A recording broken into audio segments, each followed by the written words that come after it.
তোমার রব কি বলে জানো?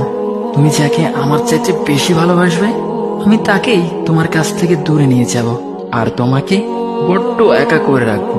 তিনি আরো বলেন, কখনো বলবে না যে তাকে ছাড়া আমি বাঁচবো না, কিন্তু আমি তোমাকে তাকে ছাড়াই বাঁচাবো। পিছনে সব আবেগ কেড়ে নিয়ে তোমাকে দিব্যির সামনে এগিয়ে নিয়ে যাব। তুমি কি দেখো নি, ঋতুরাও যে 2 মাস পর পর বদলাতে থাকে, ছায়া দেয়া গাছের পাতাও তো শুকিয়ে যায়, আর যখন সবর হারিয়ে ফেলে তখন ঝরে পড়ে।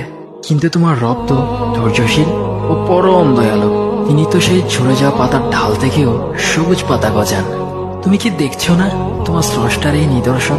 যে মানুষটাকে তুমি নিজের জীবনের চাইতেও বেশি ভালোবাসতে, সেই মানুষটাও একদিন অচেনা হয়ে যায়, তোমার মন ভেঙে যায়, এমনকি বন্ধু শত্রুতে পরিণত হয়, আর খানিক সময় পর শত্রু বন্ধুতে পরিণত হয়। যে মানুষটাকে তুমি নিজের জীবনের অংশ ভাবতে, সে মানুষটাও প্রতারণা করে। বুঝি না, এত কিছু হওয়ার পরেও তুমি তোমার রবকে বাদ দিয়ে সেই মানুষগুলোর উপরই ভরসা করো, যারা তোমাকে প্রতিনিয়ত কষ্ট দিয়েছে।